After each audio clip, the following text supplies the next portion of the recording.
За сайн байцгаана уу залуучуудаа. JCI Монгол байгууллагын JCI Монгол Академиас хамтран зохион явуулж байгаа iTalk подкастын өнөөдрийн дугаарыг эхлэх гэж байна.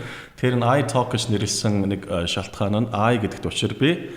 I гэдэг ихний хэсэг нь impact буюу бас яг нийгэмд нөлөөллийг авчрын individual гэдэг хоёр дахь утга нь хувь хүнд чиглэсэн. За тэгээд invest буюу хувийн чиглэлд одоо хөрөнгө оруулалт хийх ийм сэдвэр яг энд байгаа өргөдөн ирсэн зочид ярилцдаг юм байна. За ингээд өөрсдөө танилцуулъя. Намайг инх тайван овогтой Э.Чинзориг гэдэг Дээл Carnegie тренинг Монголын байгууллагыг үндэслэн одоо хамтран үүсгэн байгуулагч. За тэгээд сургалт хариуцсан захирал мастер багшийн эрхийг эзэмшдэг багш байна. За ингээд манай хоёр бас өөрсдөө танилцуулна. За сайн байцгаана уу? Пүрвжав овогтой П.Гандолгор Ганабелл Институтийн байгуулагч тэгээд хүний нийцийн зөвлөхөр ажилладаг. JCI 2008-аас 2010 оны гишүүн байсан. За намайг Б.Эрдэнэтуяа Эрдэнэтуяа гэдэг JCI Монгол байгууллагын сенатор, маркетингийн мэргэжилтэй маркетингийн зөвлөх компани ажиллаж байгаа. Одоо сэтгэл судлалаар суралцаж сэтгэл судлаач болох зорилго тавиад явж байгаа хүн байгаа. За тэгээд өнөөдрийн сэдв нь их том сэдв байна. Тэгээд одоо ер нь зөвхөн бид гурийн ярих сэдв биш байх түүхэнд байсан одоо философчдын ярьдаг их том сэдвүүдээр таарч тэгээд өөрийгөө хэрхэн олох вэ гэдэг сэдвээр ярилцах юм байна. За тэгээд хэдүүлээ өөрсдөө солгоё ярьж эхлэе. Ядаж энэ сууж байгаа гурван хүн өөрсдийг олсон уу? Яаж олсон юм уу? Тэгээд олсон юм уу? Олох гэж байгаа юм уу? Олсон юм уу? Яаж олсон юм гээл те? Хэрхэн яаж олсон бэ гэдгийг эхнээс нь ярьсан дээр баха. Чинзоо юу гэж бодчих? Чинзоо хэлэх үү? За одоо тэгээд эн чинь нэг олцсон ч юм шиг олоогүй ч юм шиг тэгээд бүр ингээд олоогүй гэхээр олоод яваад байгаа юм шиг. Тэгээд бүр олоод дууссан юм уу гэхээр бас бүр захтан л яваад байгаа юм шиг нэг сонин сэдв. За миний энэ нөгөө санаа болохоор яг их олон талаас нь харах хэрэгтэй баг. Тэгэхээр яг юуны өмнө нэг яг ажил мэргэжлийн хувьд юм уу хүн амьдралдаа хийх дуртай зүйлээ олсон уу гэдэг сэдвээс нь эхлээд харах юм бол за энэ тал дээр бол бас харьцангуй өөртөө итгэлтэй байдаг. За тэгээд нөгөө хүмүүс тэгдэг шүү дээ. Юу хийх вэ? Би яг юу хамгийн сайн хийж чадах вэ гэж өөрөөсөө асуудаг асуултууд. Тэгээд бид нарыг ч нөгөө жоохон бахад тийм мэргэжил зөвлөх гэдэг ийм үйлчилгээ байсангүй, тийм сургалтч байсангүй. Тэгэл төгсөөл өстой жиг мэдрэмжээр зэн бэлгэрээ те. Заримдаа таарсныг шүүрэл хүмүүс мэргэжлээ сонгодог байсан баг. Тэгээд миний үндсэн мэргэжил болохоор химийн инженер. Тэгээд химч хүн. Тэгж явж яснаа дараа нь нэг тухайн үедээ л та нэг янз бүрийн бодол те одоогийн хэлээр бол орч явснаа ер нь дими юм байна юу болъё гэд сэтгүүлч болъё гэд дараа нь тэгээ сэтгүүлч болъё гэж явж яснаа сүүлдээ нэг үзэн чинь олон улсын аялал жуулчлал бас нэг 3-4 жил хийж явж байгаад тэгээ сүүлд нь одоо бодоод байх нэг 4 дахь яг юм карьерийн сонголт буюу одоо мэргэжлийн сургагч багш гэдэг карьер дээр одоо ингээ харьцуулаад харах юм бол одоо харьцангуй тогтвортой тэгээд бас яг өмнөх карьеруудаас арай илүү амжилттай явж байгаа нэг юм хувилбар байна. Тэгээд энэ дэр нэг юм зүгээр яг нэг зорж яваад ч яг үндэ бас олчаагүй юм л да. Тэгээд нэг юм тохиолдлын гэх юм уу. За тэгвэл яг энэ баг подкастын дараагаар хинт ч гэсэн гоё бас жишээ болж болох байх гэдэг үднээс 2012 онд за яг энэ Дээл Carnegie сургалтыг Монголд бас нэвтрүүлээ гэдээ бид нар одоо нэг хамтрагч залуутайгаа яг энэ санаа бол манай хамтрагч инх болдгээ залуу байдаг. За тэгээ хоёлаа компани байгуулад энэ Дээл Carnegie сургалтыг за манай хамтрагчид санал гаргангуудаа хийгээд хоёлаа хөөцөлдлөө. За тэгээд их нэлийн улс өртөө хөөцөлдөж байгаа бараг 8 сар болсны дараа гэрээгээ байгуулахын өмнөхөн биднээс нэг асуулт асуусан юм байна. Танай байгууллагын анх дагч тренер хэн бэ? Инишиалж байна гэдэг их өндөр шалгууртаа авдаг. За ингээд тухайдаа хоёлаа бас яг ийм багш нар хайж яваад ер нь яг ингээд шалгуур хангах багш нар их одоо олдож өгөөгүй. Тэгээ бараг ер нь энэ гэрээгээ болох бас яг нөгөө тухайн ажил маань ухрахын алтан яг тийм үед тэгээ манай хамтрагч өөрөө хэлсэн тэгээ та өөрөө яачаач тэ ингээд нэг санд болгочооч гэх тухайн үед би бол хизээч өөрийгөө багш болно гэж боддоггүй. Миний амьдрал дээр нь ер нь болохгүй дээ гэж боддог байсан. Хоёр карьерээр нэг нь эмч, нэг нь багш байхгүй юу. Тэгжээсээ харин тэнд нэг тест байдаг. Тухайн үед одоо бол талент assessment тэ хүний авиас одоо шалгадаг тест. Тэгээд тест өгөөд үзсэн чинь та бол ингээд яг багш болоход их тийм магадлал өндөртэй хүн байна гэдээ гараад ирсэн. Тэгэхээр тухайн үед бол үнэмшээгүй. Гэхдээ нэг талаасаа бол ингээд бизнес эхлэх гэж байгаа учраас яаж хийж байгаа л нэг гэрээгээ зурчих нь гол байсан юм чинь. Тэгээд яг багш бэлдэх процесст яваад За тэгээ эргээд ингээ харангууд яг тухайн үедээ бол тестийн л дүн гарч ирсэн. Тэгээ би өөрөө үнэмшээгүйсэн ч гэсэн тэгээ дагаад явсан. Тэгээ яг богино хугацаанд бас тийм чанартай сургалтууд хийх боломж гэдэг энэ талаас харахаар за карьерийн үед бол бас харьцангуй одоо гайг өөрийгөө олцсон болов гэж бас хараад байна. Тэгэхээр бас яг өөр одоо өнцгөөс харъяг бол бас яаж харах юм те? Манай хоёр илтгэгчээс бас тийм санаанд сонсъё л да. За миний хувьд бол эргээд ингэ бодохоор хүн ер нь өөрийгөө олно гэдэг бол юу хийж чаддаг, юу хийж чаддгүй юм бэ? Бурханаас ирсэн бэлэг гэж ярьдаг. Тэр нь юу юм бэ гэдэг асуултыг хайдаг байсан. Тэгээ яг 37 наснда яг тэрийг олсон. Тэгээ би бол яг өөрийгөө олсон тэр цаг хугацааг бол 37 нас гэж хардаг л да. Тэгээ 2011 онд Мичиганий сургууль түүний нөөцийн менежментээр сурж явах хэвцад яг ганцаараа байх тийм шаардлага гарсан. Яг тэр үед чинь урд нөгөө гэр бүлтэйгээ үргэлж цуг байдаг. Тэгэл гэр бүлтэй болохоос өмнө те одоо ээж автаа цуг амьдардаг байсан юм чи гівэнд ганцаараа байх үед л айгүй хэм бодд юм бэлээ. Би яг юуны төлөө сурж байгаа яхаараа би гэр бүлээсээ хол сурдаг үлээ гэл. Эхлээл тэр чинь ингээд сул тал болоод бараа ингээд тэр олон тэтгэлгээс бүр цуцлаад болчдөг юм бэлээ гэдэг юм орж ирсэн. Гэтэл гинтл одоо нэг байраа би ерөөсөө энэ их тэр сул тал буюу энэ надад ирж байгаа энэ зовлонг би хувирах хэрэгтэй юм байна. Энийг боломж олох хэрэгтэй юм байна гэд. Тэгээ яг өөртөө ажиллах хугацаа болгож хувирсан л да. Тэгээ ажил маань яг сурж байгаа чиглэл маань хүний нөөц тэр дотроо яг коучингийн чиглэлээр сурж байгаа хэвчэд өөрөө коучинг хийж эхэлсэн байхгүй. Тэгээ коучинг хийж байгаад өөрийнхөө юу хийж чаддаг, юу одоо муу хийдгийг, юу суралцвал надад ямар боломж байна гэдэг дээр багштайгаа цуг ажилласан. Тэгээ яг би яг энийг л хийх хэрэгтэй байна гэдэг яг цэгээ барьж авсан. Тэг яг энэ цаг хугацаа бол айгүй үнцэнтэй цаг хугацаа. Тэг миний яг тэр 2011 он бол нөгөө англиар enlightenment гэж ярьдэн штэ. Тэр момент байсан л да. Амьдралын хамгийн төгсдөг үлдэр жил гэдэг шиг өөрийгөө олцсон тэр мөч. Тэгээд тэрнээс хойш асар их зориг авсан. Би ийм хийж чадах юм байна. Эний төлөө тууштай явах хэрэгтэй юм байна гэд. Тэгээд нөгөө өөрийгөө олсон тэр жилдээ анхныхаа номыг гаргаж илаа. Тэгээ номоо гаргаад Монголдо ирсэн чи одоо залуу хүн бич ном бичих цаг нь олоогүй юм биш үү? Ер нь те амжилтанд хүрсэн хойно хүн чинь ном бичдэг штэ гэдэг. Ага олон хүмүүс эсэргүүцээд зарим нь гайхаж хүлээж авсан. Гэтэ нэг өөрийгөө олцсон хүн гэдэг шиг би ер нь амжилтанд хүрж байгаа хавцад хүмүүст бас мессеж өгөх хэрэгтэй юм байна. Хүмүүсийг амжилтанд хүрэхэд нь бас чиглүүлэн залах хэрэгтэй юм байна гэдэг итгэл үнэмшил маш хүчтэйсэн болохоор тэр эсэргүүцлийг бол давсан. Тэгээ тэр ном маань ч гэсэн амжилттай одоо явж байгаа. Тэгэхээр энэ маань юу харуулж байгаа вэ гэхээр хүн ер нь олоод хүн өөрийг ингээ олцохоор амьдралыг утга учиртай бүх юм ингээд ийм цэгцэндээ орцсон юм шиг санагдал бэрхшээл болгоно ингээ боломжуулж харагдаад хэлтийм байлээ. Тэгэхээр хүн ер нь өөрийгөө олох юм бол асар их нөөцөө дотроосоо гаргаж ирдэг юм байна гэдгийг бол өөрөө ойлгосон. За түкэгийн өөрийгөө олсон төв. За би яг өөрийгөө олно гэдэг үгэн дээр нь бас нэг юм бодож явдаг байхгүй юу? Өөрийгөө олно гэж 20 дэх байхдаа ингээл яг ийм үгнүүд анх ингээл нэг тулгарч эхлээл те өөрийгөө олно гэж хүмүүс ярьж байгааг сонсоод өөрийгөө олно гэж одоо те юу гэсэн үг юм болоо яагаад олоогүй гэж бодвол гайхаал тэгж байгаа л ингээл за би чи ямар хүн бэлээ мэлээ гэж бодонгот саяны нөгөө Гандолгор хичээн маань хэлдэг шиг зарим нь ингээл сайн талууд зарим муу талууд олоол те тэгээд юу гэж гиждэг тийм асуулттай ингээл өөртөө тулгараал тэгж байгаад сүүлд ингээд бас нэг үг аягүйх таалагдаад идэг болсон. Өөрийгөө олно биш өөрийгөө бүтээх юм байл л те. Тэгээ өөрийгөө олно гэдэг нь нөгөө нэг даваа сул талаа олохыг л хэлж байгаа. Гэхдээ тэр нь одоо юу гэдгийг асуудал шийдчихлээ гэсэн үг огт биш. Өөрийгөө хүн олдог биш өөрийгөө би бүтээдэг юм байна гэж ойлгосон сүүл рүүгээ.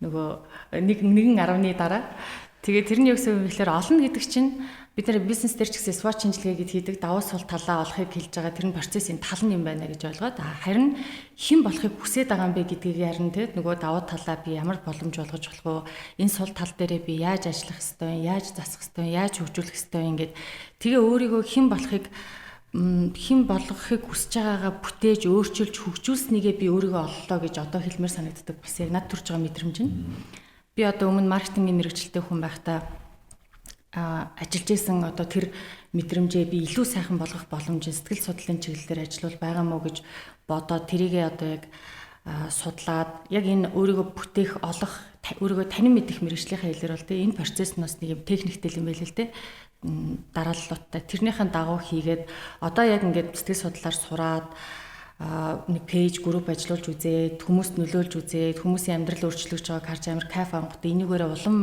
одоо өөрийгөө олох гэх юм уу тий улам ихээр одоо өөрийгөө бүтээх хүсэл төрөөд тэгээ явж байгаагаа одоо өөрийгөө олох юм байна гэж ойлгоод байгаа. Тэр өөрийгөө олсон гэж ойлголоо зөв. Өөрийгөө өөрийгөө олсон. Тэс чи нэг юм сонин гар байсан. Таалагдаагүй. Би өөрийгөө бүтээж эхэлсэн байхгүй юу?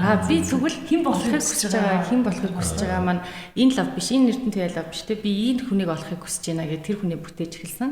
Тэг бүтээх явцад одоо нэг олох гэдэг чинь зогсон цаг дээр байгаа байхгүй юу? Бүтээх гэдэг чинь өсөх цаг дээр байгаа юм шиг санагдаад. Яг тэр нэг өсөлтийн юм амтыг мэдрэнгуут амар гоё санагдаад яг тэрэндээ ингээд дурлаад тасралтгүй одоо өсөх, хөгжих, сурах гэдэг зүйлээр хичээлэл тэрийг өдөр болго өөрийгөө шинээр олоод л те дахиад нэг чадахгүй юм болол дахиад нэг чаддаг юм болол ч юм уу. Тэгэхээр яг тийм хүн ганцаардах буюу ганцаараа байх үедээ яг тэрийг бодож эхэлдэм байлээ шүү дээ. Тэрнээс биш н ажилдаа, төрөлтөө, өр хүүхэдтэй ингээд болоод ирэхээр ингээд олон юм сатаардаг.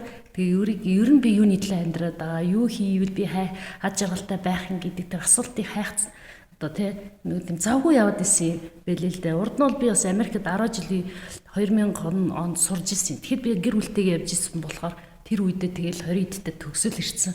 Тэгсэн хэрнээ дахиад нэг өөр газар руу яваад асуудлыг шийдсэндээ биш. Яасан гэхээр ганцаараа байсан байгаа байхгүй. Тэгээ ганцаараа байгаад дөрөнгөд нөгөө Туканагийн өөрөөс асууж ирсэн. Би хэн болохыг хүсэж байгаа, яах ёстой ингээд яг тийм асуулт чи яг ингээд тулгараад ирдэм байлээ. Тэгээ тэрийг яг ингээд нөгөө төлөвлөгөө болгоод төлөөнийхөө даваа ингээ хэрэгжүүлээд ирэхээр чинхэн нөгөө Stanlightment гэдэг нь болж эхэлсэн билээ л дээ. Энэ юуны өөрийгөө олох төр хүмүүс ер нь их асуудаг те. Тийм. Яаж ер нь өөрийгөө олох вэ? Ер нь хурдан ер нь болж игэл нэг жилийн дотор олчмоор байна. Ер нь өнөөдөр нэг олчаад гармаар байна гэж. Тэгээд би нэг анх тэр амжилтын 10 алхам гэдэг ном бичгтээ хамгийн анхны алхам бол хүн өөрийгөө олох ёстой юм байна гэдгээс эхэлсэн. Би яагаад тэр 10 алхмыг 2-т, 3-т, 4-т бичигдээгүй юм гэхээр ерөөсөө л нөгөө нэг амжилтанд хүрсэн хүмүүсийн ингээ түүхийг судлаад ирэхээр өөрийгөө олчихсан, өөрийнхөө нөгөө яг би энэ чиглэлээр явах хэрэгтэй юм байна гэдэг Чинзогийн хэлсэн тэрийг олцсон хүмүүс чинь ингээ амжилт гаргаа яваад байхгүй өсрөнгөө амжилтуудыг тэр хүн өөрийгөө олох хэрэгтэй юм байна. Олохдоо ингээд бас янз янзын туршиж үзэх хэрэгтэй юм шиг байна. Тэ одоо өөрийн чинь хувьд бол тэ дөрвөн карьер, өөр карьер явсан дээ шүү дээ. Хэрвээ дөрвдөг карьерийг туршиж үзээгүй бол бас чиний одоо хувь заяа ч гэдэг юм уу хаана хүн болноо л гэсэн явж байгаа шүү дээ тий. Тэр одоо ингээд нөгөө дараачийн төлөх одоо хурц асуудал гарч ирэх нь л дээ тий. За одоо тэгвэл хүн яг байгууллагын ханжаамаар амьдарч байгаад угаасаа өөрөөрөө олддог юм байна шүү дээ эзэн нэгэн цагт. Тэгэхээр зарим нь 5, зарим нь 10, зарим нь 20, зарим нь 40 жилийн дараа ч юм уу. Тэгэхээр энэ дээр нөгөө яг одоо цаашлаад ингээд яг нөгөө коуч гэсэн үгтэй яваад байна. Одоо хүмүүсийг өөрөө өөрийгөө олоход нь туслах нэг чадвар гэх тий. Эсвэл одоо хүн болго энэ аргаас орчих юм бол өөрийгөө бас нэг олчдаг арга бас байдаг ч юм уу байл хүмүүсийг хайдаг баг.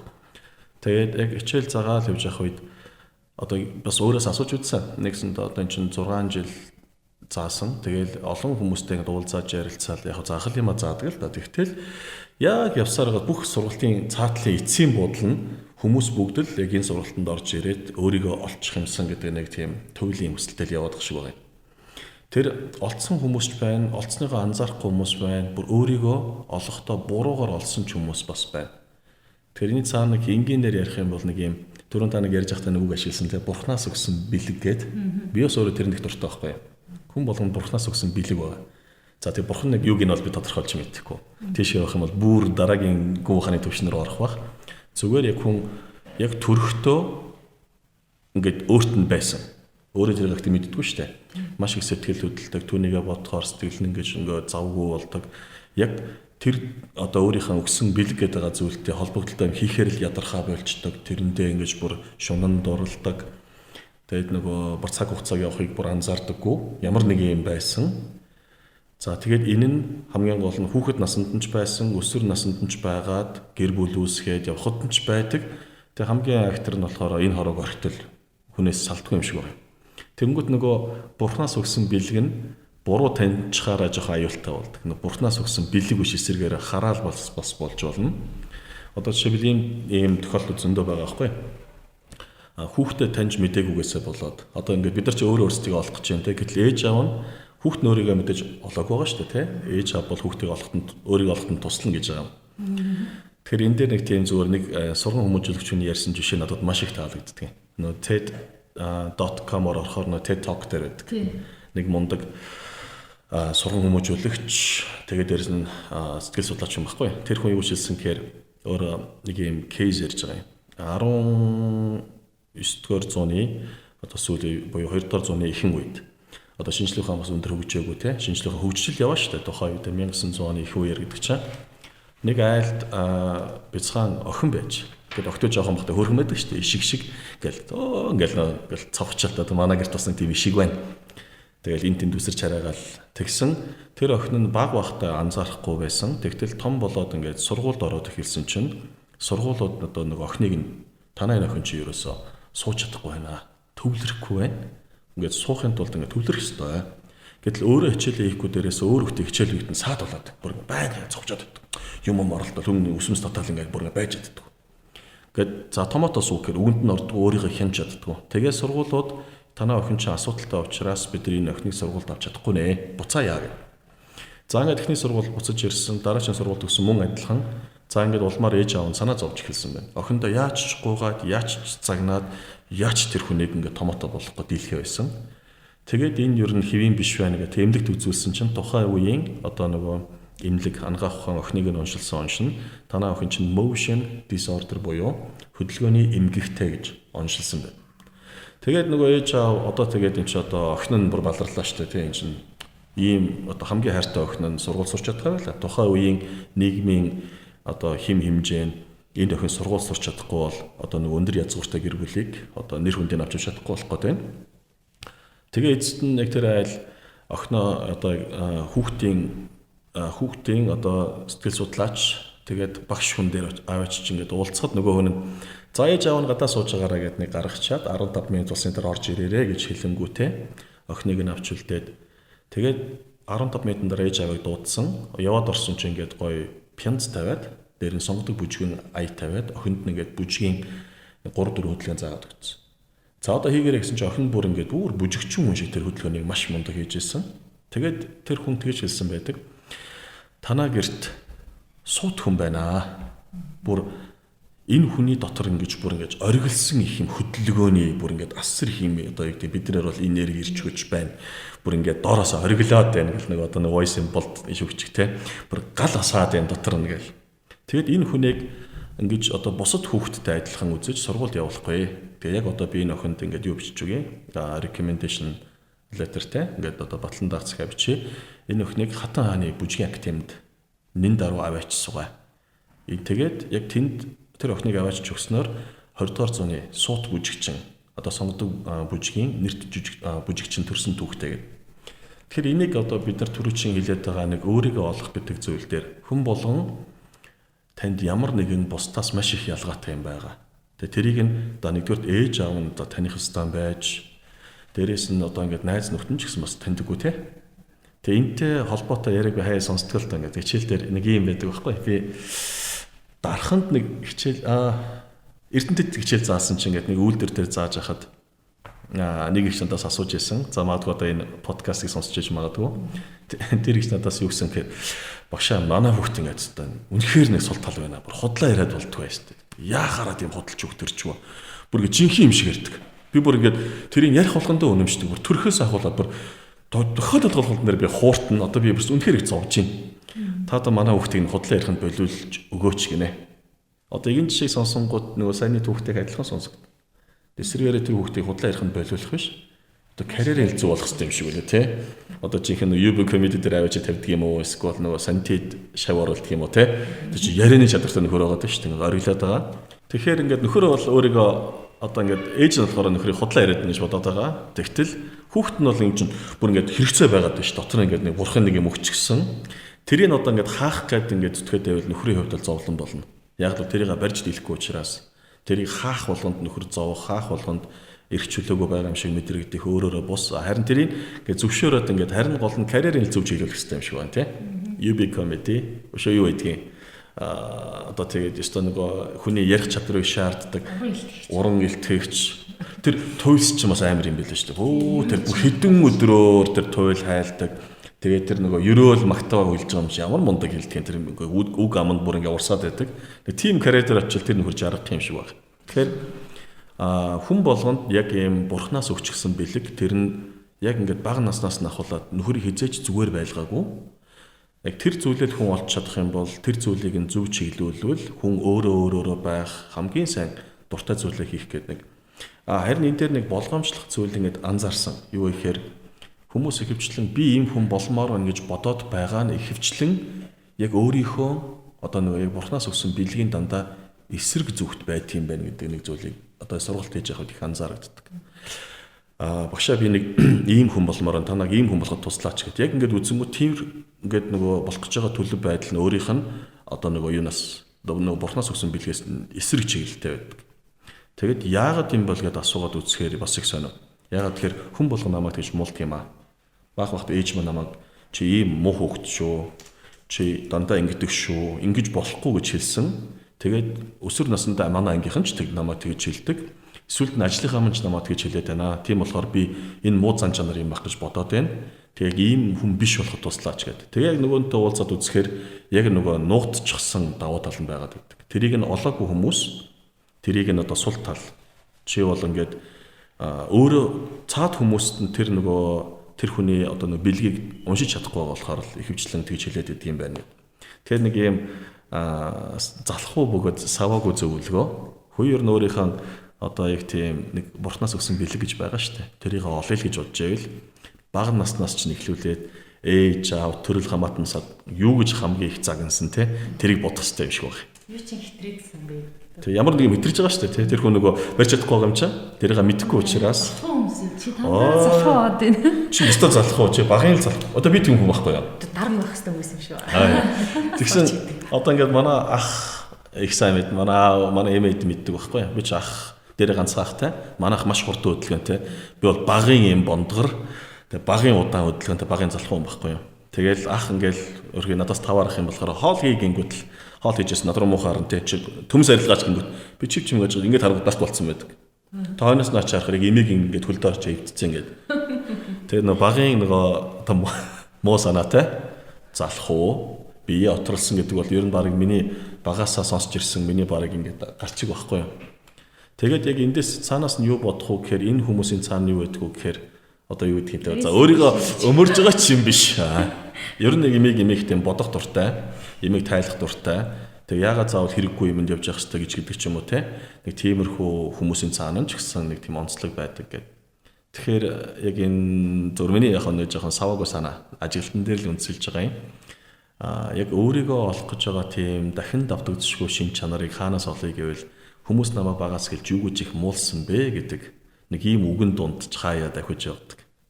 Нэг юм надад тийм саваагаа санаа. Нэг еврей ардын үг гэдэг шүү дээ. Та юу хүүхэд бол 6 нас хүртлээр суутан байдаг. 7 наснаас жирийн хүн болдгоо гэд. Тэгээ жирийн хүн болдог шалтгаан нь ингээд ерөнхий боловсролын сургуульд аваачаал ерөөсө ширээний ард аваачаад суулгачдаг. Тэнгүүд яг ижлэг унших хэвээр ижлэг байх хэвээр гэдэг стандарт тавьчихдаг тий. Яг тэрүүн шиг юу жишээ надад тэр санагдлаа. Тэгээ яг ингээд өөрийгөө олсон хүмүүс байдаг ингээд хүмүүстэй олон одоо сар жилээр уулзсан шүү дээ. Одоо миний хувьд бол көж хөтөлбөрөөр бүтэн 6 сар нэг хүнтэй ажилладаг байхгүй. Тэр яг мундан хүмүүс ер нь зорж ирдэг. Зарим нөгөө түрүүн Чинзогийн хэлдгээр өөрөө олсон хэрнээ олсноо ч мэдэхгүй хүмүүс байгаа.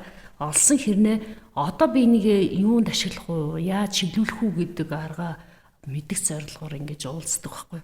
Тэгэхээр яг ингээд өөрийгөө олсон хүмүүс биш тийм ийм мэдрэмж аваад байгаа байхгүй. Өнгөрсөндөө харамсахгүй, ирээдүйдээ стрессгээ болцсон. Яг одоо цагаараа амьдарч чадчих байгаа хүмүүс байгаа байхгүй. Тэгэхээр яаж юм тэгэхээр ирээдүйнхээ төлөвөө гаргацсан. Өмнө одоо болж ирсэн элдэн янзын хүүхд насны програмчлал муу зүйлээ ингээд нэг хүлэн зөвшөөрөөд эргүүлээд хуургаад нэг санаа зовх зүйлг болчихсон. Одоо ингээд харамсах зүйлг болцсон. Тэгээ ирээдүйд би тийм юмд хүрэн гिचээд тэрэндээ хүрэхийн тулд өдөр тутам хийх ёстой ажлаа хийгээд өдөр тутам ориглоод явж байгаа хүн бол яг өөрийгөө олцсон хүмүүс байдаг байхгүй. Тэгээд ингээл миний бас өөрийн одоо нэг хобби гэх юм уу да яг энэ мундан хүмүүстэй яг бишчлэн уулзаад нөгөө өөрийгөө олсон түүхийг сонсдог тий.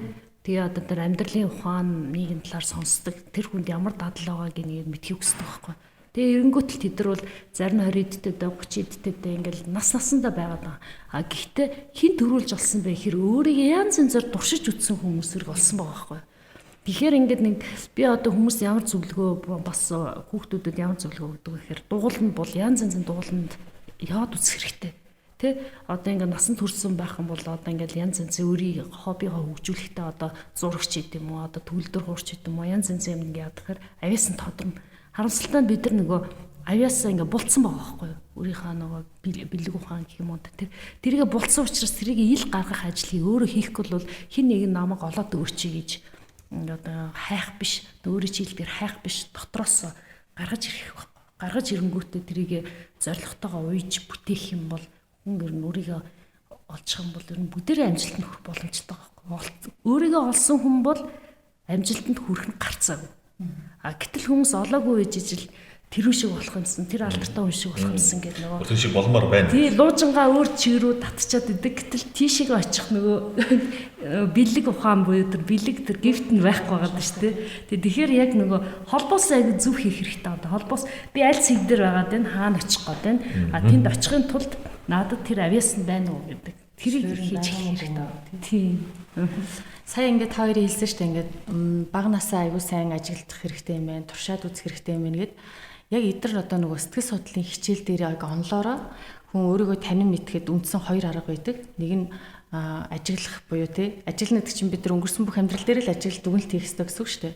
Нөгөөх нь болохоор яг турших, сорих, тий шалгаж үзэх, оролдоод үзэх. Тэгээд дахиад энэ нөгөө өөр олон туслах аргууд орж ирдэг. Бидний нөгөө нэг үндсэн арга гэж бодоод нэг удаа оролдож үзэн гутаа амьдралдаа том шийдвэр гаргадаг зүйл маань болохоор сэтгэл зүйн тестнүүд. Сэтгэл зүйн тест бол зүгээр туслах арга байдаг бөгөөд нэг удаа өгсөн тестэр ч бас шийдчихдэг зүйл биш. 2-3 удаа өгөөд 3 удаагийн хариу өөрөө 3 жилийн ч юм уу те магадгүй хугацаанд яг адилхан гараад байгаа бол энэ бол одоо юу гэдэг нь тохирц чанар, баталгаач чанарын төрөж нэрлдэг болж байна. Яг би ийм хүн юм байна. Одоо байгаа одоо өгөгдөл маань, материал маань ийм юм байна. Энийг ашиглаад би юу хийж чадах вэ гэдгээ тодорхойлдог гэдэг. Хүмүүсийг зүгээр чээжилчээсээ өөрийнхөө өнгөрсөн цаг хугацааг нэг бодоод үз. Нөгөөх нь хэрэг би тийм хүн юм шиг байна гэдэг бол зүгээр оролдоод үз. Тэгсэн яг хийгээл үтсэн чинь насаараа өөрийгөө би тэ зураач болох хүн эдэргээл яриад яваад байдаг. Яг зураад гисэн чинь юу ч зурч чадахгүй гэж бас болно шүү дээ. Тэгэхээр зүгээр оролдоод үз. Тэгээд шаардлагатай бас сэтгэл зүйн тестийг нэмээд өгчөөрэй. 2 3 нэг тавтаад өгчөөрэй. Гэт энэ бол яг одоо онолтны юм лээ. Тэгэхээр сэтгэл зүйн тест нь одоо ажиглалтын нэмүү оролдлох аль тал руу нь илүү. Энэ хоёроос гадна 3 дахь арга туслах арга байхгүй юу? Нэмэр одоо баталгаажуулж байгаа арга. 2011 онд бид нэг би хуучин ажил хийж байгаа үедээ бизнес нэтворкийнхэнтэй хамтраад нэг том сургалт зохион байгууллаа. Тухайн үедээ Араб нэгдсэн Эмират улсыг зориад Дубайн хүний нөөцийн академийн ерөнхийлөгчийг ураад за ингээд тухайн үедээ одоо Монголын томоохон байгууллагуудын хүний нөөцийн захирлуудын ураад нэг удаа явлаа. За тэгсэн тэнд очиод сургалт хийгээд үзсэн чинь манай хүний нөөцийн чинь их мундаг юм. Яг тэр ингээл цаад хүн чинь бэлдсэн бааш 2 өдрийн сургалт гээл заагаал эхэлсэн чинь л манайхан уучлаарай Чинзориг гэл би чинь орчлоо зогсож байгаа. Тэгсэн чинь ингээл гормын санал байна гэхээр нь яваалаа чалж өгсөж мэддэг юм ярьж байна гүйлэг хийгээл.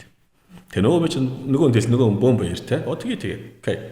Тэгээ явсаар байгаа яг тэр хүний ярьсан ярины 70 орчим хувь нь бол тэгээд ерөнхийдөө суур мэдлэг юм болж таарад. Харин тэр хүний ярьсан нэг ийм 30% дотор нэг их гоё агуулга байсан. Дөнгөж сая нөгөө бас нэг тест гэж зүйл ягаад ач холбогдолтой байж магадгүй байгээд. За тэгэхээр хүнийг одоо өөрийгөө олох гэдэг юм маань аль хэдийн шинжлэх ухаан болоод бас ингээд системчлэгдээд мэдээж нь яг ийм хүн ийм дуудлагатай, ийм хүн ийм бэлэгтэй гэж олоход хэцүү шүү дээ. Одоо нүдийг хараад мэдэх биш, нүрийг хараад мэдэх биш. Тэгтэл тэр хүний цаана нь байгаа ингээд нэг нийтлэг одоо хариу үйлдэлүүд гэх юм уу те. Ийм бэлэгтэй хүн ийм юмд хариу үйлдэл үзүүлнэ. Ийм бэлэгтэй хүн ийм юмд хариу үйлдэл үзүүлнэ гэдэг тэр чинь энгийн уг логикийг ингээд одоо давтсаар байгаад ерөнхийдөө бол тэрийг бид нар сүүлийн үед нөгөө talent assessment гэж их нэрлэдэг. Яг тэгэхээр төрхөөс өвөх хүртлээ нөгөө цуснаас нь гардаггүй арилдаггүй юмыг л мэдчмээр байна. Тэгсэн энэтэй холбоотой тэр нэг тийм сонин төвх ярьсан. Тэр хүний нөөцийн академийн ерөнхийлөгч залуу хүн байсан. Тэгээд Ritz Carlton гэдэг зочид буудлын сүлжээ байдаг.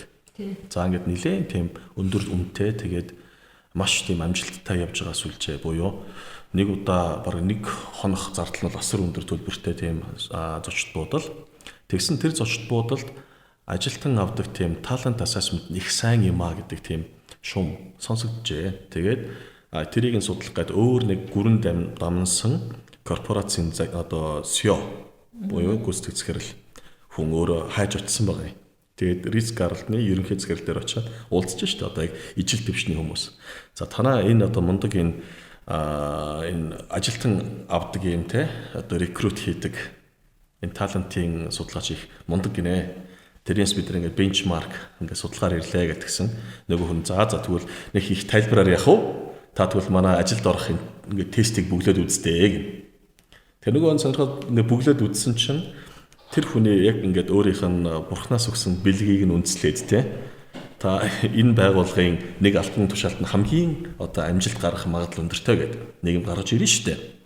Тэгсэн нөгөө сиагийн хараад үзсэн чинь нөгөө дээр нь юу байсан гэхээр нэг хаалга онгоолгод дээр ингээд торцог тавьсан хүмүүс байдаг шүү дээ ингээд. Тэгээд хүмүүсийн ачааг ингээд зөөгөө дөрөв чигдэг. Консьерж боёо манайхаар бойда те хаалга онгоолгодог үйлчлэгээ нэ. Тэгсэн нөгөө сиад тэгээ хэлчихээр нөгөө нь жоохон тэр том сиа хүнийг те энэ ч одоо яаж байгаа юм бэ энэ ч одоо. Тэгээ нөгөө хүний жоохон сэтгэл дундуур. Тэгээд ер нь энэ бол танай тестүүгээр би худлаа гарч ийн гэж үзлээ. Гэсэн чинь нөгөө хүн нь одоо их гоё хэлсэн. Тэгээ you never know unless you try. Тэгээ та тэгээд оролт хийгээл үзэхгүй юу гэж санал тавьсан. Нөгөө нь бол энийг бол эхэндээ бол санал гэж ойлгоогүй доромжлол гэж ойлгож байгаа шүү дээ. Тэгээ жоохон доромжхон байсан нөгөө нь бизнесийн санал тавьсан байна. За тэгвэл та яг энийг туршаад үз. Хэрвээ сэтгэл ханамжгүй бөгөөд манай тест фейлдсэн бол танд би бизнесийн хохиролт төлье. Таны энэ хугацааны бизнесийн алдагдал, танай байгууллагын бизнесийн алдагдлыг риск гаргалт нь аль биесээр батлан даяа. Тэгсэн ч гэсэн та нэг ингээд оролдохгүй гэсэн нөгөө нь бодож байгаа. Одоо энэ бол бизнес дийл болчихсон. За окей, оролдоод үзье гэд нөхөр яг ингэж тавьж байгаа шүү дээ, тий? Малгайгаа өмсөд 7 хоног ажиллаж үзсэн байна. За хамгийн гол нь дараа нь ясныг мэдгүй. Ажлаас хэлсэн. Тэр хүн тэгээд шинэ ажилдаа дурлаад хуучин ажиллаа хийсэн баг. Тэгээд энэ өөрөө их тийм яг энэ бол яг риск гаргалтны бодтой төгөх байхгүй. Тэгээд тэр хүн өөрөө тэр ажилдаа үнэхээр их дурлсан. Ягаад тэгэхээр тийм гоё өөрийнх нь сэтгэл таарна гэж огт төсөөлөөгүй те. Мэдээж тэр хүн өөр карьер дээр амжилтанд хүрсэн. Тэгвэл тэр карьер дээр энэ карьер шигэ сэтгэлэн цохилож, дурлаж, бүр ингэж амьдарч, утга учир авалж ингэж ажиллаагүйсэн. Тэгээд ер нь яг юм өөрийгөө олно гэдэг үзэгдэл заавал их цалинтай, их нэр хүндтэй гэдэг ажил дээр биш, юун дээр ч байж магадгүй гэсэн санаа. Тэгэхээр яг ийм тесттэй холбоотой их олон тийм жишээ байдаг. Тэгэхээр яг би бол аль болохоор нэг юурон л чиглээд байна л да. Ажил, карьер, мэргэжлийн явд буюу амьдралдаа юу би хамгийн сайн чадах вэ гэдэг талбар руу. Тэр нөгөө манай JCI-гийн бас гишүүн яг хиний манай мөнх нарангийн ярьсан жишээ. Тэднийх нэг карьер хөгжлийн төвгээд ажиллаулдаг. Тэгээ одоо дараачийн хүн солигдоод одоо манай ерөө бас булгаа нар хийж байгаа. Тэгсэн карьер хөгжлийн төв дээр дөнгөж эхэлж явах үед нь нэг охин хурж ирсэн байна. Тэгээ тэр охин яасан гэхээр нөгөө мөнх наранг өөрийг нь манай мөнх наран чинь сайн дурын үйл ажиллагаа зохион байгуулдаг байсан. Бид нар 17 онд нэг Ази-Номхон Далайн чуулган зохион байгуулахдаа бас сайн дурынхан дээр хамтарч ирсэн байхгүй. Тэгсэн сайн дурын үйл ажиллагаанд нэг тусалдаг байсан нэг охин иржээ. Тэгээ тэр охин хүмүүлгийн сурвалж төгссөн. Тэгээд мөнх наран тухайн үед тэр компанид ажилладаг байх үедээ хүний нөөцийн ажилтан аавна гэж зар тавьсан байж. Тэгсэн хүний нөөц дээр тэр охин гээд хүч үзье. Би танад ажилламаар ингээд ирэхээр нь за тэгвэл чи манай дээр авдаг угаас юм тест байгаа юм чи өөрөө бүглээд үзчих гээд. Тэгээ бүглээд үзсэн чинь яг тэр охины хувьд хүний нөөц гэдэг нь хамгийн сайн ажилтнаас биш, хамгийн муунч биш. Дундаж байгаа. Нэгсэндээ олон карьер дундаас яг дундаж оноотой. Тэгээ өөрт нь хэлсэн байна. За миний тоо чи ихчийн байгууллагад ажиллаж болноо. Тэгээд тэгэх юм бол чи ингээд сэтгэл ханамж бол иймэрхүү л байх юм байна. Харин миний тоо чи ийм ажил хийсэн бол гэдэг өөрт нь хамгийн сайн хийж болох нэг карьерийг хийсэн нөгөө охин нэлээд тухайд нэлээд тэнэгэлзэж байгаа. Тэгээд за би танд хариугаа хэлье гэд явсан. Тэгээд тэрнээс хойш ирээгүй гин. Тэгээд жилийн дараа нөгөө охин эргэж ирсэн. Тэгээ маш гоё баяртай мэдээтэй ирсэн. Тэгээд нөхөр тэр жилийн хугацаанд яасан гэхээр хамгийн дээр нь байсан карьер нь уг нь өөрөө сэтгэлдээ бодож явдаг байж. Тэгвэл нөхөмөлгийн их сургуулиар сурж байгаа үед эхлээд нөхөр маркетингийн ангид орсон юм байна. Тэгсэн чинь багштайгаа муудалцаад тэгээд нөгөө багш хүн чинь хүний амьдралыг хөөрчилдөг штэ. Тэгээд тэнгуут нь энэ муха багш ангид орохгүй гингүүтээ ангиас солиод хүний нөөц ангид орсон байгаа байхгүй. Тэгээд хэдийгээр 4 голчтой төгссөн ч гэсэн нөхрийн өөрийнх нь хүсэл нь юу гэхээр нөгөө бизнес хөгжүүлэх дуртай. Тэгээд нөхрийн хамгийн дээдлэлт нь бизнес хөгжил одоо нэг R&A гэж ярьдаг штэ тий. бизнес хөгжлийн мэргэжил хамгийн дээр гэдэг. Тэгээд нөгөө нөхөр тэрийг бодож яснаа шийдвэр гаргаад тэр нь өөрийнхөө мөрөөддөг байсан бизнесээ хөгжүүлнэ гэдэг. Тэгээд нэг Shark Tank-ийн эхний сургал дээр санагдчихэв. Гэлгэрэм гэдэг нэг тийм савн байдаг тийм. Гэлгэрэм гэдэг нэг тийм тэмээний бүх хоньны сүүлүүд дээр байдаг тийм савн. Тэр савнгийн одоо тэгээд юу шүү дээ? Эзэн шүү дээ. Гэдэг тийм. Тэгээд энтэй бас холбож ярихад хэрвээ тэр охин тэр тестийг өгөөгүй өөрийгөө яг юуг сайн чадхад таньж мэдээгүй байсан бол хүний нөөцл байсан те жилийн дараа хүний нөөцл байна. 2 жилийн дараа хүний нөөц, 5 жилийн дараа хүний нөөц, 8 жилийн дараа хүний нөөцийн менежер, 9 жилийн дараа хүний нөөцөөр хариуцсан захирал. Гэтэл яг өөрийнхөө дуртай зүйлийг олоогүй байх магадaltaй. Тэгэхээр би энэний цаана нь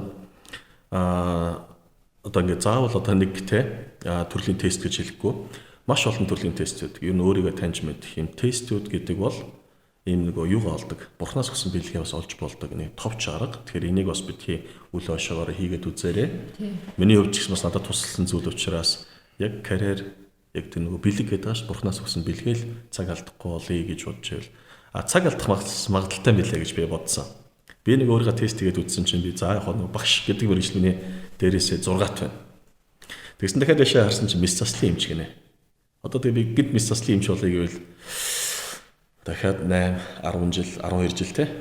Тэгэхээр бас яг юм өөрийнхөө юм хийж чаддаг зүйл бэлгээ эрт болох нь их зүгээр юм байлгүй шүү гэдэг бас нэг зөвлөгөө залуучуудаа заавал хүрмээрсэн байлаа. Тэр нэмээд хэлэхэд шүү дээ. Өөрөө бүглөхөөс гадна бас өөрийн чинь сайн мэддэг хүнээр өөрийнхөө тухай бүглүүлэх хэрэг зүгээр байдаг. Олон тест. Тий, олон тестүүд нь. Тий, одоо жишээлбэл Гандолгор гэдэг хүнийг гэхдээ Гандолгор гэдэг хүн бол намайг сайн мэддэг 4-5 хүнээр үнэлүүлнэ гэсэн үг л дээ.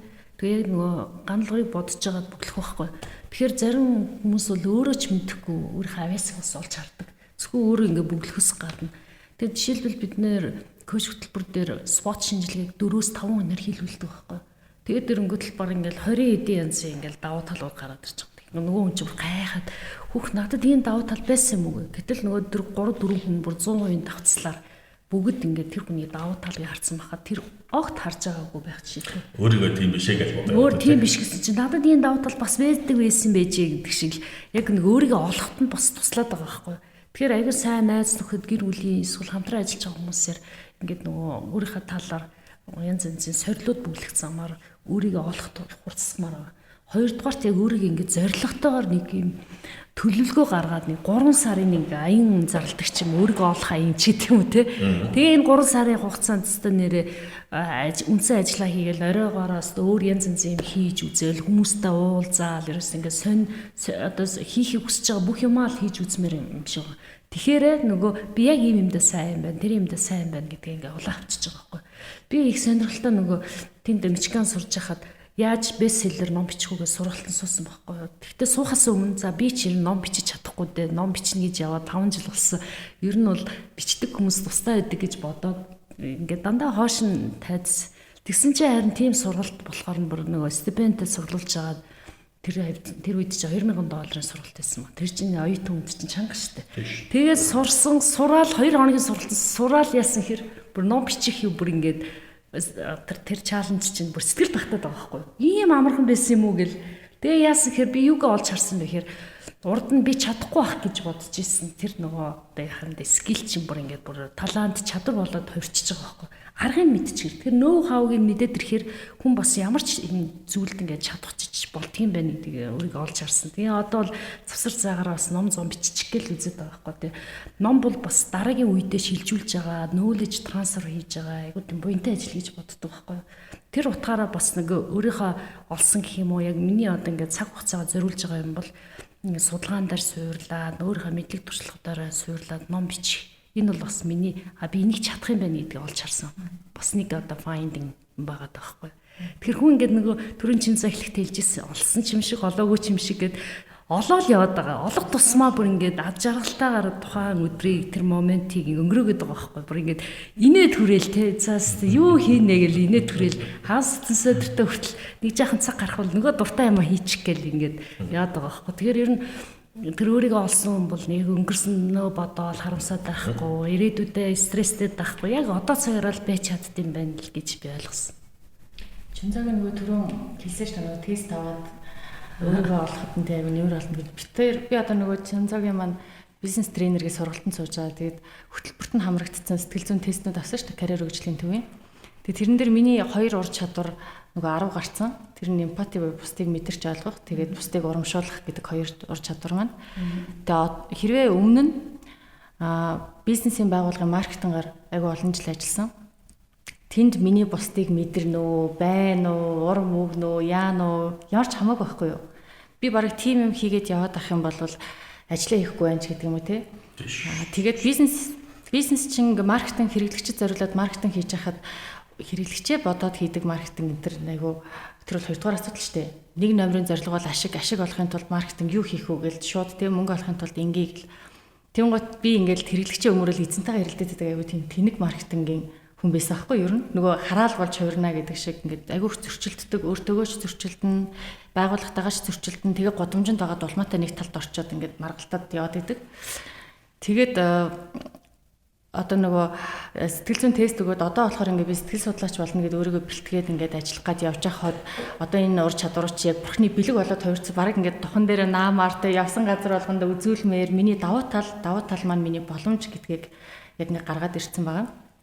Тэгээ түрүүний нөгөө өнгөрсөн хугацаанд ажиглах тэр турших гэдэг 2 одоо арга байгаа үнцээр тэгээ тэр турших гэдэг ажиглах гэдэг 2 дээр ажлынхаа хажуугаар айгүйх ингээд нөгөө менежерүүдтэй айгүйх зөвлөгөө өгöd идэг. Нөгөөдөл нь ингээд нөхөртөөгөө хэрэлдлээ, ажил маань болохгүй байна, стресстэй байна, тэр дарамтлж юм ярьж гин гэдэг юмаа дандаа ирж ярьдаг.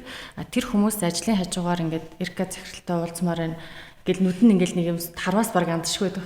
Тэгэхэд дандаа цаг гаргадаг, цаг гаргахгүй чаддгүй. Тэр нь өөрөө яг ажлын байран дээрх одоо гүйцэтгэлийн хувьд болохоор цагаа өрөөд байгаа хэрэгт ордог эсэргээрээ.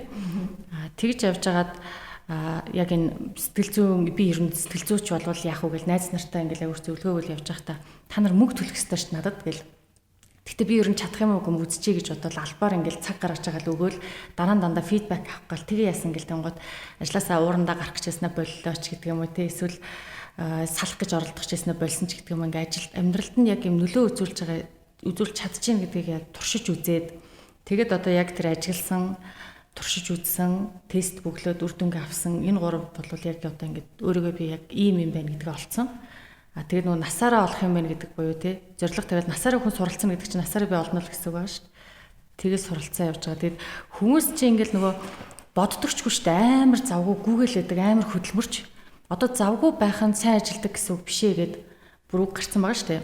Завгүй гүүгээл махраал өөрийнхөө хүссээгүй юмыг хийгээл стресстэй эсвэл бүр шал өөр юм хийгээл гүүгээл ахихаа орон зүгээр суугаад жоохон бодолтой өөрийнхөө тухай гэд түл чи бодоод өг гэд хүн өөрийнхөө өмнөөс бод би чав яаж мэдгийг өөрийгөө бодохгүй юу тэгээ шаналаад уйлаад одоо яадгийн те мэдгүй өөртөө жоохон ингээд байлтаа хойлохна байлтаа өөртөө найзлаад өөртөө дайсан болоод хүн өөртөө найзалж эхлэх үед ганцаардахч болдог ганцаардаа тань гээл олон хүн дунд хайгаал гүүгээл эсвэл уугаалч юм уу те тэгхгүйгээр ер нь бол яг энэ 2 аргыг тэр туслах аргатай хэлж өгвөл энийг ингээл нэгтэй бодоод өстө нөгөө тань хэлдгэр 3 сар ч гэдэг юм уу те ер нь баг олигтойхон шиг 7 хоног суучхад ер нь шал өөр юм ойлгож өөрийгөө шал өөр өнцгөөс харах би бас чиний саяны ярьжсэн юм мэдээллийг харж байхад чи сэтгэл зүйч кейс илүү коуч бол бүр илүү амжилттай явах юм байна гэж бодлоо.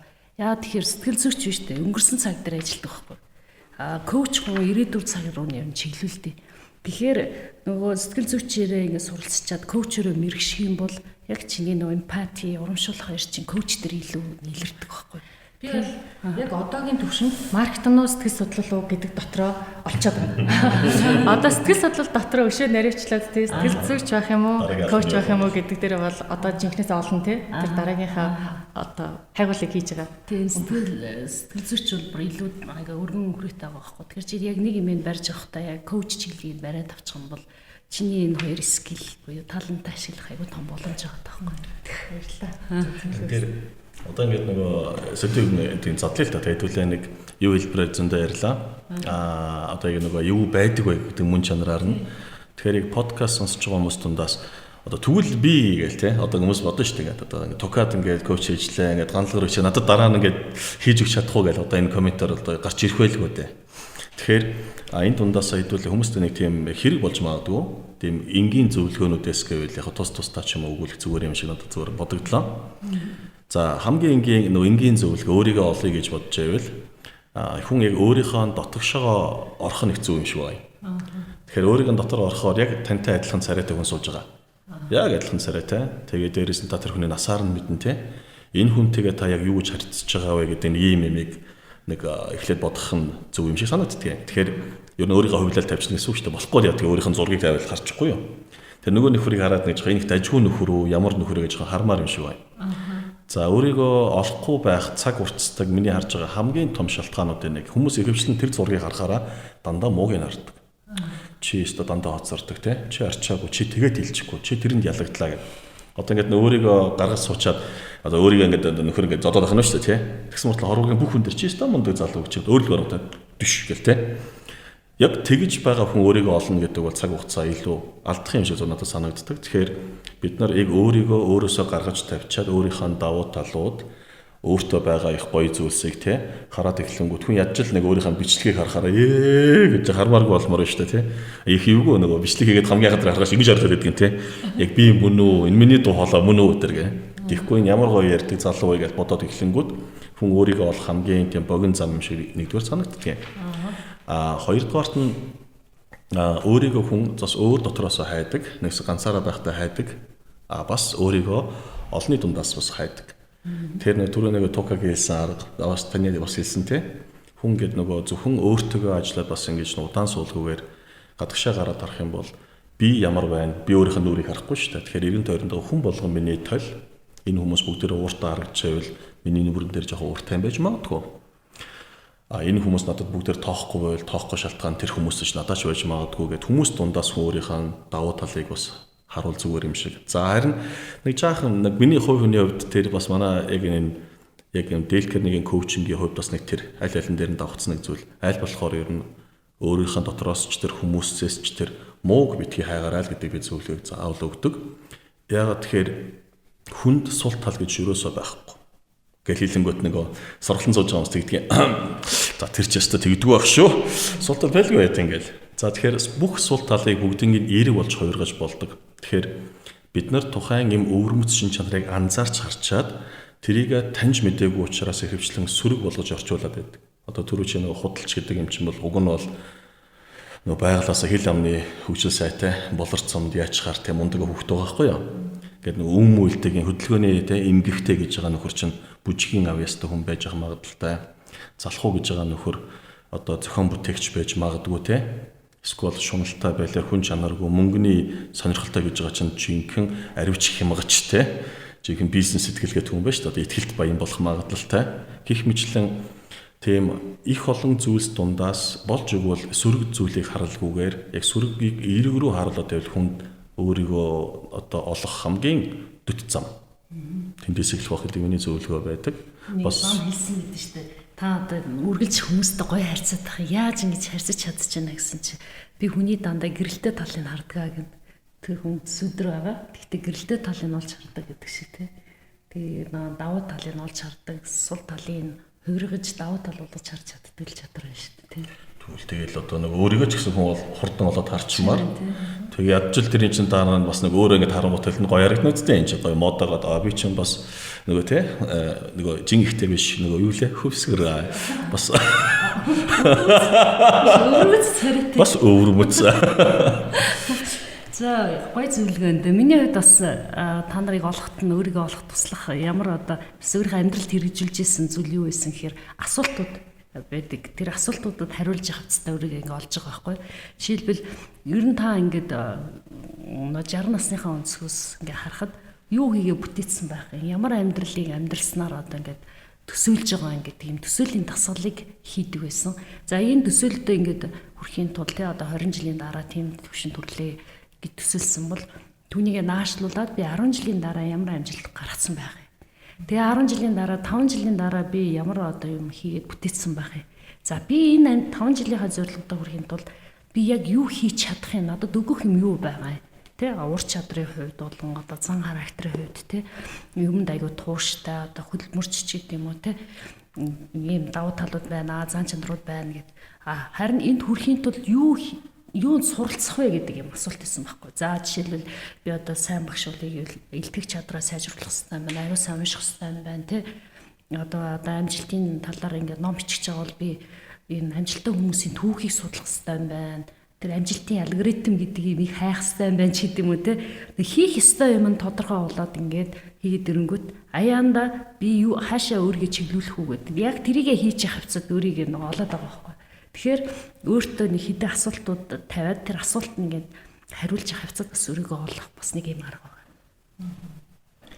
За би нөгөө бизнесийн байгууллагаар аягүй олон жил ажилласан. Сэтгэл судлаач орж ирээд бараг жил болж байгаа. 15 жил нь болохоор бизнесийн байгууллагт байсан. Тэг бизнес хийхэд судалгаанаас эхэлдэг. Маркетинг чинь ингээ байгууллагын хамгийн өндөр зардлыг гаргадаг байхгүй. Тэг мөнгө өрөхөөс өмнө судалж хагаад нэг төгрөг болгоныг үр дүнтэй өрөхийг хичээдэг. За тэгээд судалгаанаас эхэлдэг. Судалгаанд дандаа SWOT шинжилгээ хийж байдаг. Энэ яг хүний амьдрал дээр адилхан байхгүй. Өөрийгөө танихаас олохоос эхэлнэ. Тэгээд бас л SWOT-ийг л давуу талаа ашиглавал над ямар боломж байна те. Энэ бурхны бэлэгээ олчих юм бол над ямар боломж байна гэд яг адилхан процесс үүдэг. Гэтэл миний ингээд нэг ойлгосон бас харамссан зүйл юу гэдэг вэ гэхээр хүмүүс яагаад хүний ажлыг хийхдээ гаргадаг тэр их одоо хичээл зүтгэл хөдөлмөр зардал зүйлээ өөрийнхөө амьдралд тэгж гаргадаг. Өөрийнхөө амьдралын талаар бодогч завгүй мөртлөө хин нэгэн одоо даргын хин нэгэн эзний одоо ажлыг сайн хийхин төлөө өөрийнхөө амьдралаас илүү чухал гэж үздэг юм бэ. Таны амьдрал тэрний хийж байгаа одоо ажлаас илүү чухал байх хэрэгтэй болохоор тэр ажлаас илүү өөрийнхөө амьдралын талаар бодож үзээд, судалж үзээд, SWOT хийж үзээд өөрийнхөө амьдралыг тэг ядаж хийж байгаа ажил шиг ач холбогдол өгөөд хандах юм бол уг нь бол төвч хэцүү биш юм шиг санагдсан. Өөрийн чинь хэлгээр бид нар бас нөө хувь хүний хөгжлийн зорилгын хичээл ингээ орж байхад дийлийнх нь SWOT шинжилгээг ажил дээр хийсэн мэт байхгүй юу. Тэгээд яг амьдрал дээр хувьдаа хийжсэн үү гэхээр 100 ер нь нэг тохиолдсон шүү. Маш бага тохиолдол нь яг үнэн. Тэгэхээр өөртөө чинь өөрийнхөө амьдралд бас ач холбогдол өгөөч гэмээр. Тэгээд олноо, өөрийгөө олноо гэж. Тэгээд гарна олноо. Сая миний хамгийн сүүлд явуулж байгаа хичээл дээр сургагч багш бэлтий гэдэг нэг хичээл явуулж байгаа юм. Тэгээ сая тука хайлт хэлсэн. Тэгээд нөгөө хүмүүстэй ажиллаад за одоо чи ингүүл зүгээр шүү гэж одоо нэг тэг хүн цаад хүнтэйгээ ярилцж гаргадаг шүү дээ. Одоо хүний хөгжлийн төлөвлөгөө орж байгаа. Тэгээ бодоод байсан чинь би өөрийн сүүлийн 2 жил дээр тийм асуултыг өөртөө нэг чигээгүй. Тэгээд нөгөө төр нэг хүн маань жоохон оройтож ирчихээр нь би өөрөө бодлоо зүгээр хүлээгээ сууж байхдаа өөш ер нь Чинзориг энэ хөрийг гаргаж агаад за Чинзоригоо гэж байгаа л ярьж байгаад хийгээд үзьгээд ингээл за яг номосны дагуу ингэж яваад үзээд хамгийн сүүлд нь зөвлөгөө гарч ирлээ юм л да хэрэгжүүлэх алхмууд гараад тэгээд дууссан тухайд гэж агаад тэгээд тэргээ маргааш өглөө харсан чинь төс өөр хүний өгсөн зөвлөгөө шаар гэж байгаа чинь жирийн үедээ бол би тэжээж тэгж боддоггүй юм байлээ тав тухтай зүйлээ бодно тэгээд нэг ихч нэг хайрцагаас гаж өөрийгөө бодохгүй байгаа ш тэгэхээр одоо хичнээн коуч хүн боллоо гэд хүн өөрийгөө бас дахин лилрүүлж дахин өдөр болгон өөрийгөө харах хэрэгтэй байдаг юм байна. Тэгээд ер нь бас хугацаа маань өгч байгаа юм тий. За тэг миний зүгээс ингэж эцэстэн гэж хэлэхэд ер нь нэг өөрийгөө олно гэдэг энэ үйл явц бол маш инgiйлээд бүх яриаг ухраахад тий. Яг энэ хорвоо дээр яг надад ирэхэд бусдаас ялгаатай ямар надад тийм сэтгэлийн дуудлага байна. Би юу хийх гэж энэ дэлхий дээр ирсэн. Юуг би хамгийн сайн хийж чаддгийг юг хийхдээ би жаргадгийг тэгээ юугаараа би хинтэж дахин давхцахгүй вэ гэдэг өөрийнхөө нэг тийм өөр хинтж байхгүй өрмөц өнгийг олж чадсан хүмүүс сэтгэлээрээ хамгийн бүтэн бөгөөд хүчтэй түүнийгээ хийгээ жаргаж чаддаг бас тэн дээрээ одоо бизнес хийлээр бол маш хүчтэй өрсөлдөхүйц болж чаддаг ийм л зүйл юм байна. Тэгээд харин тэрийг олцоод тэрэндээ ямар хувцас таарах вэ гэдэг нь дараач ажил юм шиг байна. Би ийм зан харилцаатай байх уу, ийм карьертай байх уу гэдэг нь. Тэгэхээр ийм мөн чанар буюу өөрийнхөө ийм энэ хорвоод ирсэн зориултал олохыг миний бодлоор бол би өөрийгөө олох гэдэг ийм үгээр тодорхойлж байна. Тэгээ Warren Buffett нэг ийм үг хэлсэн байдаг шүү дээ. Та санхүүгийн эрхчлөөнд төрсөн ч гэсэн ажилдаа дуртай хийдэг, өдөр бүр хийдэг тийм ажлаа олоо. Тэгхийн бол мөнгөний араас хөөх шаардлагагүй мөнгө араас ч ирнэ гэд. Тэгэхээр энэ бол өөрийгөө олохтой холбоотой үг байхгүй юу? Тэгэхээр карьер бол аж аргалын нэг хэсэг байдаг. Тэгэхээр амжилттай карьер болохын тулд өөрийгөө олохоос эхэлнэ. Тэгээ өөрийгөө олж эхлэх хугацаагаа өнөөдрөөс эхлээрэй. Надаа ингэж ийм мэдрэмж төрсөн. Яг энэ бурхны бэлэгээ олохгүй, яг эсвэл тэрэндээ тохирсон ажил хийхгүй, мада хайрт маркетингийн мэргэжлээд гэж хэлж болохгүй л дээ. Гэхдээ яг өнгөрснөөрөө үргэлжлүүлээд ингээд 30 жил амьдрснаас яг энэ бурхны бэлгээ олоод тэрнийхээ дагуу ажиллах юм бол 3 жил байсан ч гэсэн харьцуулшгүй аз жаргалтай өнгөрөх юм байна. Тэгээд өөр нэг дахин төрсэн юм шиг амар гоё мэдрэмж, яг тийм гоё аз жаргалын амтыг мэдэрсэн. Тэгээд хүмүүст бол уриалж эхлэхэд энэ юусоо тийм хэцүү байгаагүй тий. Ажил шиг ач холбогдол өгөөл нэг шинэ бүтээгдэхүүн гаргахад бид нар нэг сар судалгаа хийдэг штэ. Тэрэн шиг баг сар ингээл нэг ач холбогдол өгөөд үзчихвэл өөрийгөө ер нь шинэ бүтээгдэхүүнгээ бодчих юм шүү. Тэг бодцоо. Тэг итгэцэн. Тийм байх явцгаа. За баярлалаа. Тэгээд өөрийгөө хэрхэн олох вэ гэдэг сэдвээр ярилцлаа. Тэгээд нэвтрүүлэгт Дээл Carnegie тренинг Монгол байгууллагыг хамтран үүсгэн байгуулагч сургалт хариуцсан захирал Э.Чинзориг JCI Монгол байгууллагын 2008-аас 2010 оны гишүүн. За тэгээд Ганабелл Институтийг үүсгэн байгуулагч П.Гандолгорч. За тэгээд дээрээс манай одоо тарих загварч хэлж байгаа. Тэгээд сэтгэл судлаачаар одоо мэргэшиж замнаж байгаа манай Эрдэнэтуяа нар оролцлоо.